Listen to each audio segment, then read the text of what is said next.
was promoted to full-time assistant. I just want to know what you've seen out of him as a teacher, as a recruiter, and how you've seen him mesh with the staff.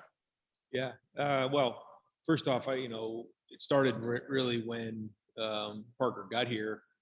I saw somebody who was really, really sharp, really good teacher, a problem solver, and then the last couple of years working with Matt Barnes on special teams, just seeing somebody that was a self-starter, communicated well with the players, and again, a really good teacher. So that was kind of the evaluation going into this thing. And the big thing for us was that there was continuity here with special teams. And so what we've done, and Parker's and Matt Barnes both have had a big part in this, is that we've really done I think a really good job of now taking the same terminology we use in special teams and carrying that over to offense and defense, so that when someone steps into a special teams meeting, they're hearing the same sound bites that they would hear when they're in their position meetings, and vice versa. So this carryover in all three phases, I thought that was really well done. And now as we head into the spring, we head into meetings, we'll kind of see how things go, but excited about how things are going so far. Thanks. Next up, Clay Hall, WSYX. Clay. Morning, Ryan. What does Marcus Hooker's future look like, given the suspension is second, I guess, here at Ohio State? Yeah, I mean, we're very disappointed and take what happened very, very seriously. And, we're going to let the process play out. He is suspended right now indefinitely. And, we'll kind of see, as things move forward, we'll make the decisions as we go. But want to get all the information first before we did anything. Got it. Next up, we'll go with Bill Rabinowitz with the Columbus Dispatch. Bill. Hi, Ryan. Could you just kind of break down how you envision the quarterback competition to play out this spring? Obviously, you got three guys, and it's perceived to be pretty equal. Can you address that and just how you're going to try to get these guys the reps they need?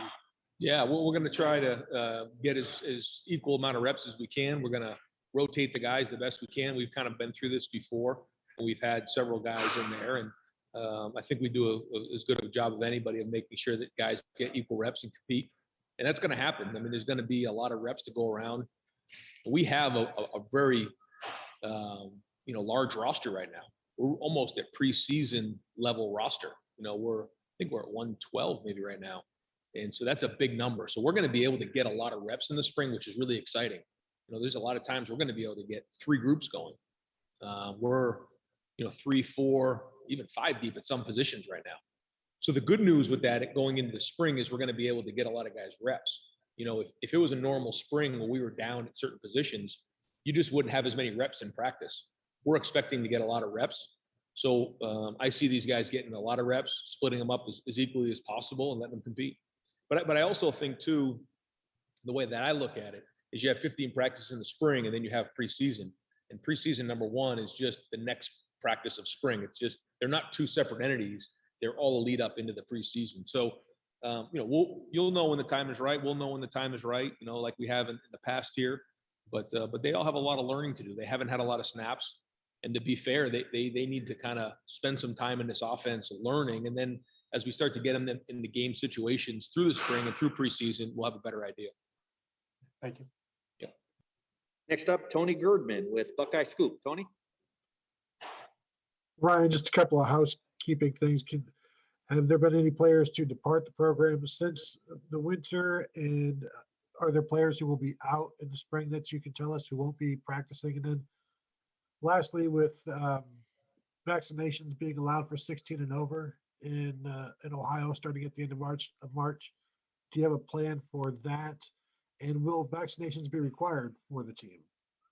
Certainly won't be required, but we're going to have a plan in place. All that information came out yesterday about March 29th. It was exciting for everybody. Excited that I'm available to get it real soon here. I think I'm scheduled for Friday, which is exciting. This really is a huge step for us moving forward. So we're really fired up about that. And we're going to have a great plan here for that. It's all kind of happening fast, but I know our medical people are working on it. I get a bunch of texts here on how we're going to get this organized, but it is going to be available really, really soon. In terms of on the team, you kind of caught me off guard with that. I'm trying to go back and think. I don't think there's anybody who's left the program that I can think of. But 7 weeks or 8 weeks it seems like a lifetime. So I'm probably forgetting somebody, but nobody offhand that I can think of. And then is everybody healthy? Like are you willing to tell us you can't play this spring? Yeah, there's a pretty good list of guys that are coming off of some surgeries that will be, able to do most things throughout the spring. And there's going to be guys in limited fashion. I think for the most part, everybody will be able to do something. Now, some days may not be able to do full contact, may not be able to do team stuff, but for the most part, guys will be able to participate in some way, shape, or form. Thank you. Next up, Austin Ward with Letterman Row. Austin?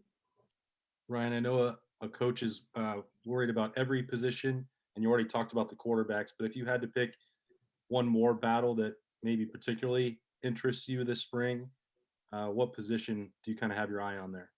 Well, I think, there's a couple different positions, and they'll have kind of different story to them, I think, when you look at it. I think when you look at the linebackers, we lost 4 guys there. So that's going to be interesting to see in that room who steps up. And there's a lot of production in that room that needs to be accounted for. So that's going to be a very, very important in the spring. I think in the back end, there's some guys there who've done some really good things. Lathan stepped up in a big way late. Proctor really flashed at times.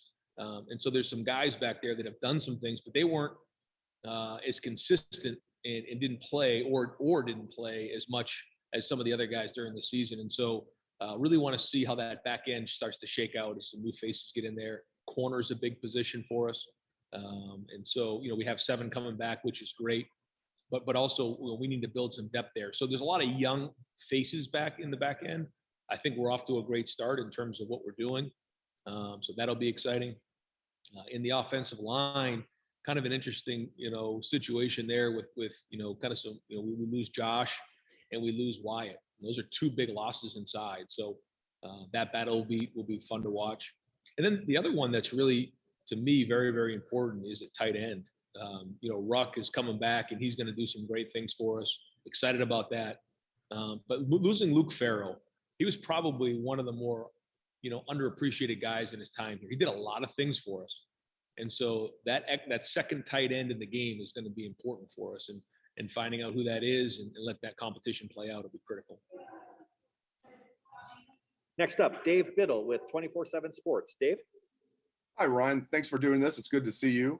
I want to ask you about the 2 analysts that you added with Paul Rhodes on offense and Todd Fitch on defense, Paul Rhodes on defense, Todd Fitch on offense. Why did you feel like it was important to add them? And can you just explain what their roles will be for you? Yeah, looked hard at that position, and we've for whatever reason we were kind of at those positions were a little bit younger. So we had Brian Hartline there, we had Corey Dennis there, we had some younger guys in there, and I felt like it may help to have a little bit more experience in those roles as we head into this season. I think every year you kind of look at it and figure out what do you need. And these are 2 guys that I have a tremendous amount of respect for. And the first thing we looked for was the fit. Todd Fitch is somebody that I've worked with before. He's got a tremendous amount of experience. He's a really good coach. I worked with him at Boston College. He's been around some great offenses. But he has the right personality for this situation. And he's going to really help us on offense. And then Paul Rhodes, while I didn't know him and have worked with him, I talked with several people that had worked with him. Chip Kelly being one, Jeff Hafley being another, Coach Wanstadt. There's a lot of guys that just couldn't say enough great things about him as a person. And then obviously his background and what he's been through and his experience is critical. And I will say the early returns on this has been a home run, like A+. Just really great feel for what we need, great feel for what a room needs on offense and defense, and also their impact on our guys. Just another guy who's been around, who can kind of put their arm around somebody and talk to them. So I'm very, very excited about those additions. Thank you. All right, next up, we'll go with Dan Hoke from 11 Warriors. Dan?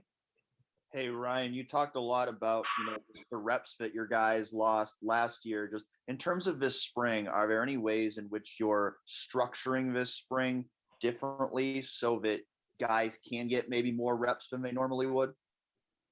Dan, we've been spending a lot of time talking about this as a staff, and I allowed our entire staff to present to me what, really each position had to get up in front of the staff and explain fundamentally and technically what they believe in and what they need this spring to get their guys, to the highest competitive level. And, I took that information back and then started to kind of put together the spring practice schedule. The first knee-jerk reaction coming off the season was we just got to start getting game reps, because I was so nervous about not playing in games. But the more I talk to our staff, we can't just jump into that. We missed a lot of fundamental work, and we have to make sure that we're fundamentally sound and our foundation is right before we just jump into those type of things. So I think it's going to be a combination of really making sure fundamentally where we need to be. But then at the same time, like we talked about, we do need to try to get some team and game reps going in those situations because, I know, especially for the quarterbacks, these guys don't have any game reps, very few anyways. So it's a combination of those two things. And it is a little bit different in years past. But at the end of the day, the goal is still going to be the same. Next up, we'll go with Nathan Baird from Cleveland.com. Nathan? Hey, Ryan. One of these, I guess it falls into the headline of a position battle, but one of the guys that people are really intrigued by is Paris Johnson. Where at the start of the spring does he fit in? Are you looking at him right now as definitely playing one position on the offensive line over the others, or is there kind of a multi-position battle going on between him and the guys who are coming back? Yeah, I mean, he has some position flexibility, which he's so talented. And really our tackles and guards are kind of interchangeable when you look at them. They can kind of do both, which really helps. And so he's going to probably start at guard this spring, but he could easily move to tackle quickly. And we'll try to find that right combination. But the idea always in the offensive line is how do you find the right five? You want to make sure that you have your best five linemen in the game, and then go from there. And somebody like Paris who has some position flexibility is so just that much more valuable. Next up, we'll go with Bill Landis from The Athletic. Bill. Hey, Ryan. I was wondering what you make of some of the pre-draft discussion about Justin and his ability to go through progressions. It seems like, not everybody is talking negatively about him in that way, but that does seem like a common criticism of his that I'm not totally sure showed up when he was playing for you guys, but I'm just wondering what you think of that. I mean, I don't really think much about that. I don't listen to really any of them because, when I, coached in the NFL and coached quarterbacks in the NFL, I would listen to guys speak, and then I'd have my opinions on the quarterbacks that I would study, and then I'd listen to what they say. And, some guys are really accurate. Other guys weren't even close. So I get it. They all have a job to do. But some of that stuff I don't really put much stock into. I think when you look at Justin's body of work, when you're throwing a Chris Olave, Garrett Wilson, and some of the guys we have, and the first read is open a lot, and that's not his fault. You know what I mean? Like, there's a reason why we put certain plays in, and if the first read is to go to Garrett Wilson or Chris Olave, or again, we have a lot of receivers who are really good, and they're open. That's where the ball goes, and part of that is good recruiting. Some of it's good game planning, whatever. But there was a lot of times where Justin got back to 2-3, sometimes 4-5. So he has the ability to do that. He's very, very intelligent, really sharp. It doesn't take much for him to learn a play, to get it. And whatever, NFL team asks him to do something, he will learn it very, very quickly. And one thing he's going to do is he's going to make a lot of plays. And when you look back on his career here, what he did, he made a lot of plays. So, people can, and this is the time of year in the NFL draft where people are going to kind of go after you a little bit and try to find your warts. That's fine. And they may find someone that's really perfect for their system, and that they want to find somebody that really fits into a box. I can promise you this, Justin Fields is going to make plays in the NFL. And no matter what you do, no matter what you say, you can't put a value on that. Just his ability to make plays. And when he's out in space, with his feet, making throws down the field, those things are going to continue to happen at that level. So again, I always think great coaching is adjusting your scheme to the personnel that you have. And some team's going to get very lucky by drafting them. Next up, we'll go with Brendan Gulick, Buckeyes Now on Sports Illustrated. Brendan? Hi, Coach. Nice to see you again. Hey, I have to imagine there's an awful lot of teaching that goes on this time of year. Obviously, you had some turnover in some key positions. Quarterback is certainly one of them. But I'm curious how much you enjoy this time of year, the idea of teaching technique and working on fundamentals. I know you mentioned that word a little bit ago, but how much do you truly enjoy that part of your, your job of this time of year? And beyond that, which players that you've had a chance to spend some time around seem particularly open to, that kind of coaching? Well, yeah, to answer your question, I love this time of year. I love the ability to learn and to teach for these young guys, to get as many reps as possible without, this big thought of, the game right around the corner and the stress of the game, where sometimes you let emotion kind of get in the way. You can just worry about teaching. And I think that's, as a coach, that's the most fun you have, and the things that you enjoy the most. It's what I enjoy the most.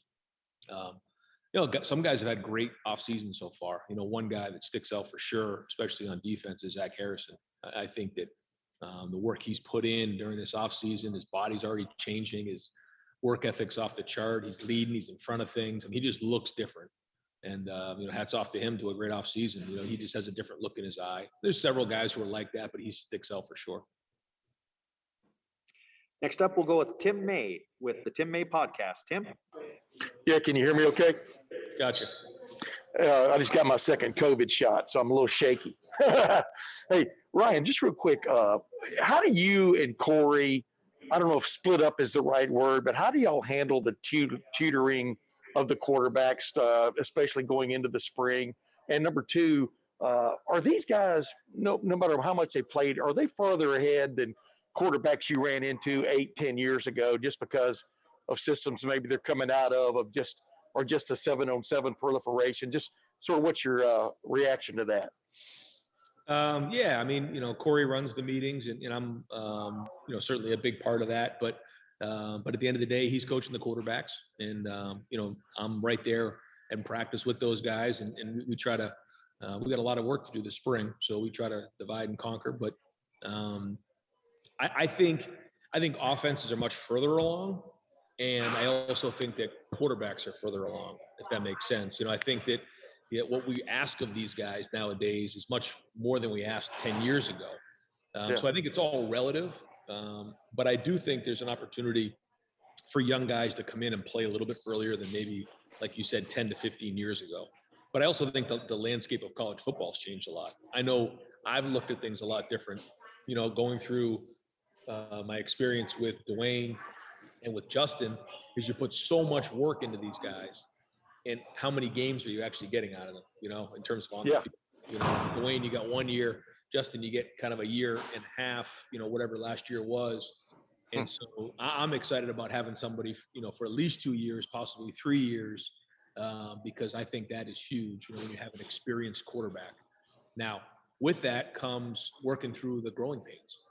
And that's the give and take of this whole thing. And you can't afford to stub your toe at Ohio State. I get that. But at the same time, I think that's the right philosophy, and that's what we're going to work on. Thanks, man. Yep. Next up, Doug Lesmerises with Cleveland.com. Doug? Hey, Ryan. I want to follow up on Paris. So Thayer and Nick were maybe the best tackles in the Big Ten last year. Paris is a huge prospect at tackle. If you have three guys like that, is it only Paris that would work at guard, or is there a world where if those three are three of your five best offensive linemen, one of the veteran tackles could be the one who moves to guard because they're veterans and they can do anything, and Paris is at tackle? Like, as you work those three, what are all the options? Yeah, you're right. I mean, having flexibility too for those guys is good for them. It's healthy for their future as well. So yeah, we're going to look at all those combinations and see what gives us the best chance. But the more we can do that of teaching guys both guard and tackle, the better off we're going to be, and the more combinations that we can get into. But we're not going to just get locked into one thought process for sure. We're going to look at them all and figure out what's best. and then find the right chemistry with those guys. So no, we'll look at everything. And in general, is it sometimes, if a guy's sliding spots, is it sometimes easier for the veteran to slide rather than the younger guy if Paris has played mostly tackle in his life? I think it's unique to each player in each situation. I mean, I think you can make an argument for both cases. I think you just have to let it play out and see. But I could see, either things happening. We're going to start with Paris inside and see how that goes. He did some really good things for us last year, guard, even, in the short body of work he had. But he's still young, and there's still a lot to learn as an offensive lineman. Not very many guys in their first and second year have played a lot of football here in the offensive line. So that's unique, and it's a developmental position. So it's going to take time. But we'll see how it goes, and I'll have a better idea as we get through the spring. Thank you. Yep. Next up, Joey Kaufman with the Columbus Dispatch. Joey. Ryan, you mentioned won't be required to get the vaccine, but from talking to guys on the team, are most expecting or looking forward or eager to get the vaccine, or will it take convincing for guys? Just kind of curious about that dynamic. I haven't polled the guys yet because it's all happened here in the last day or so, and we'll get a better idea, probably in the next week. I would assume that most guys would want to take it, but maybe not. It's kind of up to them. And we'll kind of leave it up to them and their families, whatever decision they make, but we're certainly going to make it available and see how it goes. Next up, Patrick Murphy with 24/7 Sports. Patrick. Ryan, going back to the quarterback, having been a quarterback, coach quarterbacks, when you have three young guys like this, what would be your advice to them as they really start to amp up this battle here in spring? Yeah, I already talked to him about that. The first advice is what you can do is you can't get in a daily battle with the guy next to you. You're in a room, in a unit where you're all playing the same position, typically only one plays. So that's a unique situation in football. But I've been in those rooms my whole life. And what you find is the guys who fight it, the guys who, end up in this kind of battle with the guy next to them, and it becomes friction there. It's not good for either group or either guy. And so some of the best, most fierce battles I've been around, they become really, really close. And they have to just dive themselves into the process. They can't worry day in and day out about, am I going to get one leg up on the guy next to me or not? Certainly it's a competition, and there has to be a little bit of that. But what has to happen is you just have to get really just immersed in the process. And how do I get better every day? But also knowing that, there's a lot of guys counting on me to do my job. And I have to build a reputation of somebody that's doing things the right way. I have to create a work ethic. I have to, understand that I know the offense better than anybody else on that field. And when you have that credibility and you do things the right way, then all of a sudden guys will start to follow you, because being a leader is the number one job of a quarterback. And that's hard to do when you're young if you don't do things the right way and create that great standard. So those are kind of the things we've talked about so far. Next up, we'll go with Stephen Means with Cleveland.com. Stephen. Ryan, kind of two different questions here. For starters, a football question. Last year, you guys kind of got away from that six-man rotation. It was pretty much Garrett Wilson and Chris Olave. And I mean, you're pretty good, so it worked out. But now that these I guess sophomores now, and also this freshman class is coming in, they're getting a normal year. Do you guys want to get back more to that six-man rotation, or is the expectation going to be it's going to be similar to what it was last year, where it's Chris and Garrett getting as many snaps as they can? But then also from a basketball standpoint, watching this team make that run last year as a football coach, I think you were at a game this year and also engaged with some stuff on social media. How exciting has it been to watch them make their run? You didn't see my shot yesterday on social media? Yeah. Who won the rematch too? You guys. I love basketball, and I love March Madness, and especially this time of year. Just great memories. My birthday's on March 12th, St. Patrick's Day, and March Madness. They all kind of go together, and just great memories being back home and watching basketball in this time of year. And I think Chris has done an unbelievable job this year. I think his team plays really, really hard, and almost won the Big Ten championship. Played really, really well. Took Illinois all the way to the end. I thought Illinois got a really good team as well. They'll probably make it really far. I'm excited to see, with the draw that they have, excited to see them. Sometimes that first game's the hardest. And once they get some momentum going, as long as they stay healthy, I think they're going to make a great run. It's been fun to watch them play this year. I think it's 3:30 on Friday or something. I'll be fired up watching them play. And going back to your question about the receivers, I think that we'll always try to play as much depth as we can, and the more guys that earn the opportunity to play more, they'll be in the game. And last year, again, as you look back on last year, it was a little funky with just the number of games we played. The second halves didn't play out the way we wanted them to, so it was kind of a combination of all those things. But we always like to play depth. Next up, we'll go with Tim Hall from 97.1 The Fan. Tim?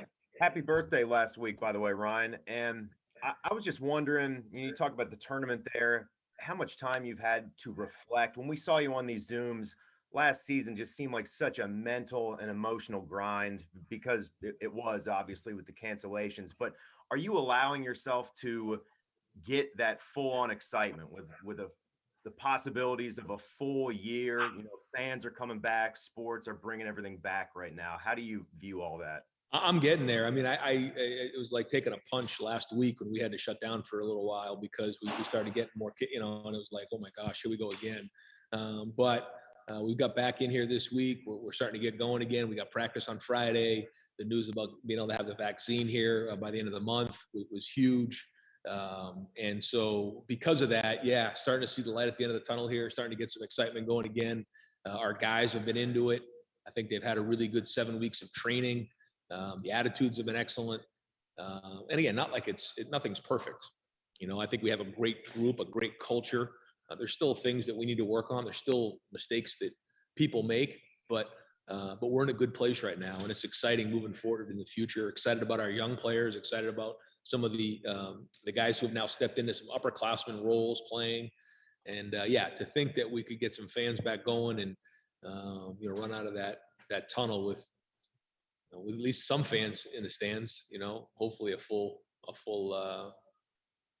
stadium would be exciting again. It seems like for a long time, and I think our guys are yearning for that opportunity. But yeah, we'll kind of keep one day at a time and just see where it goes. We certainly have learned that you can't get too far ahead of yourself with anything going on right now. Next up, we'll go with Spencer Holbrook from Letterman Row. Spencer. Ryan, last spring got interrupted so quickly and abruptly that the freshmen that came in last year didn't really have a chance to do anything until the summer. How exciting is it for you to be able to get those guys in, now have them in for a full year, and then get kind of their first spring together with the program? Yeah, and it's really like you have two freshman classes. You have two classes of guys that really haven't been through any of this before. So this is all really, really important. And it's great to just get back to work of fundamental. Like that was the thing that I think hit our entire staff as we started talking about fundamentals and techniques. And we just found ourselves on both sides of the ball going back to like just basic hand placement, pad level, how we teach, certain things on, stance and start, and just really starting at the base level. Because a lot of those things didn't happen last year through the spring with our young players. So we're really starting at day one and then building this thing as we go. And so that's really exciting. And I think our young guys really, really need that. And so this spring is an opportunity to do that. And then as we head into the preseason, we'll just continue to build on it. Guys, we just have a few more minutes, but we'll try to do a little abbreviated lightning round and do a couple second questions. First up, we'll go with Bill Rabinowitz from the Columbus Dispatch. Bill? Hey, Ryan, could you just give a quick analysis of what has stood out so far about each of the three quarterbacks and what you want to see from them this spring? I don't think anything stood out yet because we just haven't been on the field yet. But like I said, I'm really looking for leadership, and the ability to kind of learn day in and day out, not make the same mistake twice. It's one thing to make a mistake. You don't just jump on a bike and start riding. You're going to make mistakes. You're going to fall. But how quickly can you make that, correction the next day? If you're making the same mistake for 2 or 3 days, that's not a good sign for a quarterback. That's one. Two, how quickly can you have the answers to the test? We can't in a meeting go through every single scenario that a quarterback would encounter. When we talk to the guys all the time, what makes Drew Brees so great? What made him have a Hall of Fame career? Well, I mean, whether it is or not, I don't know, but he had a great career. Tom Brady, what made him great as a quarterback? Was it because he was really fast? Was it because he had great arms? Was it because they were just super talented? I don't think so. I think it was because of their skill that they created, but also their discipline. and their ability to have the answers to the tests before they came up. There's a contingency plan in place for every single play. And as the coach, you can only go through so many and create so many of those in practice. The great ones go through and they study the film and they have the answers to the test before they happen. And I think anticipating what's going on defense as opposed to reacting is the key to quarterback play. So those are all the things we're going to be looking for. It's not all going to happen in one day, but as long as we can start to see a gradual movement towards those things, then that'll be signs that things are going well. Next up, Austin Ward, Letterman Row. Austin? Ryan, when you talk about getting some team and game reps, are you considering doing any of that in the Horseshoe before the spring game? And would you consider inviting all of us to get a little taste of football again in the meantime? Yes to both. Yeah, we're definitely trying to figure out when we can get in the Horseshoe, and if we can invite anybody, we will. Thanks. Yeah. Next up, Tony Girdman, Buckeye Scoop. Tony?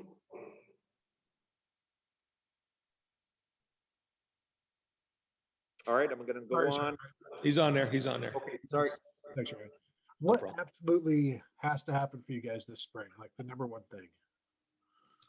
I mean, I don't know if it's just one thing, but we just have to get better fundamentally. We have to make sure we get 15 practices and start with that right there. And then we just need to get better fundamentally. We need to keep guys healthy so they get these reps and they get these body reps so that when we get done with the spring, we have X number of reps on film that guys have actually body repped that we can coach off of film over the next couple of months as we head into preseason.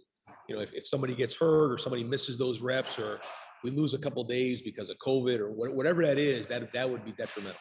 As long as we're out there, we're practicing and we get those reps and guys are physically doing it, I'll feel great about it. Let's go to Dan Hope with 11 Warriors. Dan?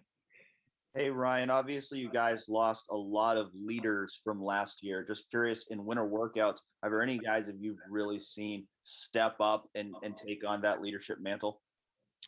I think we had a new leadership committee that was voted upon, which was great to see. Some guys, we picked 2 from each class and 2 from each position. So that was good to see some of the guys that got voted in. I think it's still yet to be seen. I mean, it's been 7 weeks of season training. Some guys have stepped up. Thayer Munford is one that kind of, I've noticed. I've noticed again, Zach Harrison.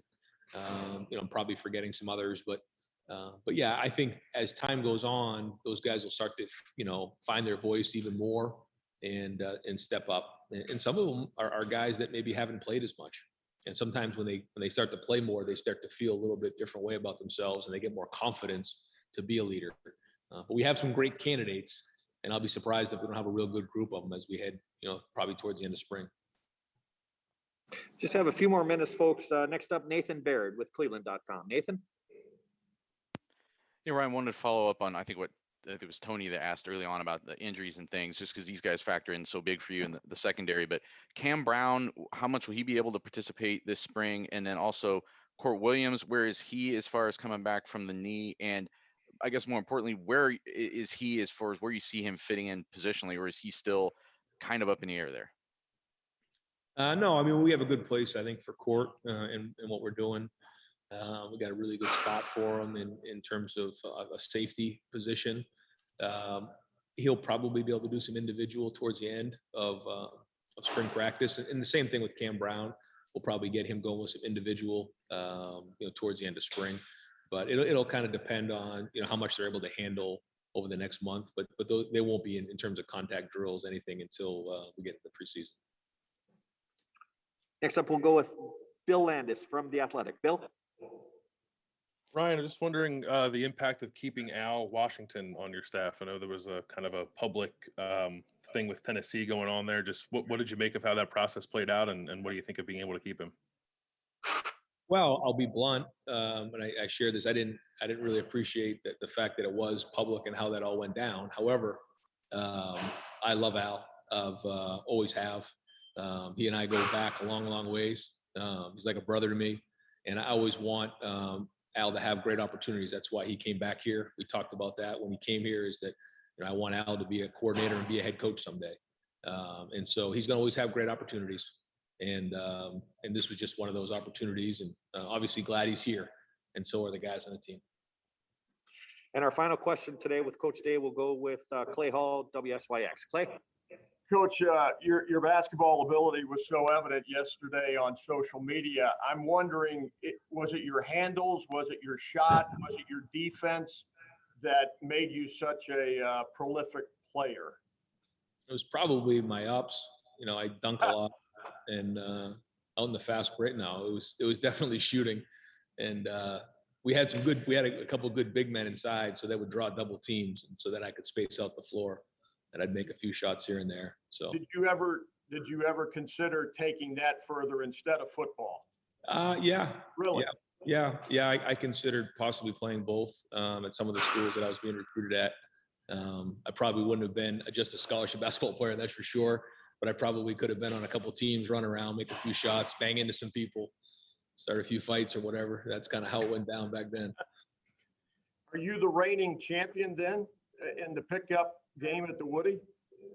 I don't play anymore. I'm terrified of tearing Achilles, to be honest with you. But I'll bang around a little bit with the guys. We played a little 2-on-2 the other day. I was holding my breath the whole time. So I'm careful now. I'm like really worried about that at my age.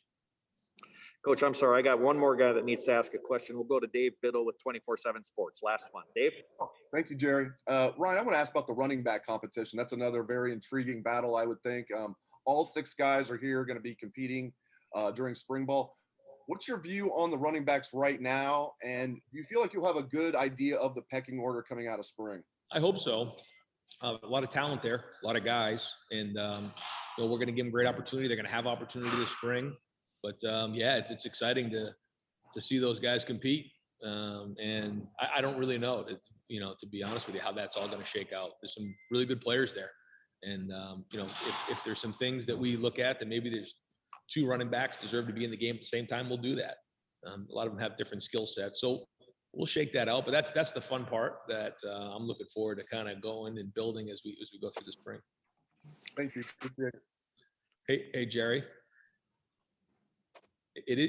Do we take a question from Patrick Murphy? It's St. Patrick's Day. I mean, he has the most Irish question Irish name of everybody here. I think we did, but maybe we'll go with Patrick for a second round. It's St. Patrick's Day. He's got green on. He's got the red beard going. I mean, come on. It's only fair, Jerry. Yeah, I have a second. I think I saw Guinness in the background when he was paying attention. This is great. Not yet. Ryan, if there are a few guys that stood out, or how do you feel like the guys came through winter workouts? Just how do you feel about everything going into spring with what happened in winter and how guys came through? Yeah, I mean, we decided to push spring all the way back to this Friday for a reason. And that was because Coach Mick really felt like we needed 7 full weeks of getting prepared because we lost all that time. And so I think it's been time well spent. We were obviously really nervous last week that we would have taken a step back with not being in the Woody. I think the guys did a great job with the time that they were out of the Woody of running on their own and doing some lifting on their own. And that's hard to do when you can't look guys in the eye. But we adapted good over that short period of time. And I think, we've made some great gains. And so going into the spring, this is a good group of guys. We got a pretty big roster right now. So we're going to be able to get a lot of football done, hopefully this spring. And so it's exciting. And it's a new chapter, new group of guys, a lot of young faces. So a lot of coaching to be done. Did the young guys come through it well? I mean, first time going through that stuff? Yeah, not bad. Yeah, I mean, some better than others, but that's part of how it goes. Thank you. All right, guys. Great. Coach, thank you so much for your time. Okay, no problem. Jerry, on Passover, I expect extra questions.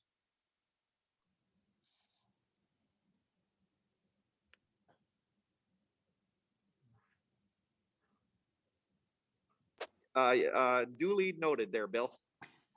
Hey, everybody, thanks for being on today. That was really, really good. Next availability will be Friday. Looks like in terms of the schedule, we are off the field at about 11:15, approximately somewhere around there. So we'll go ahead to plan on starting somewhere right around the 11:30 half hour rather. On Friday, we'll have Coach Kevin Wilson, we'll have Coach Combs, and excuse me, just want to check schedule.